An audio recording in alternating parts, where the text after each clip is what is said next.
Bonjour et bienvenue pour cette vidéo dans laquelle je vais corriger le quiz 3 sur les fonctions sinus et cosinus. Les premières questions, c'est vraiment directement dans le cours. La dérivée de la fonction cosinus, c'est moins sinus. Pour tout réel x, cosinus de moins x, c'est cosinus x.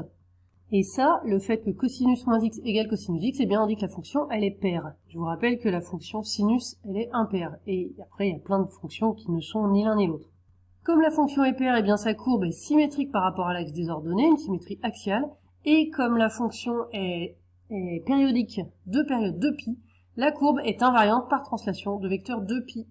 Maintenant, les primitives. Donc ça, c'est expliqué dans le cours. On vous rappelle les dérivées. Et donc, puisqu'on connaît la dérivée, eh bien dans l'autre sens, on en déduit les primitives. Donc une primitive de cosinus, c'est sinus. Une primitive de sinus, c'est moins cosinus.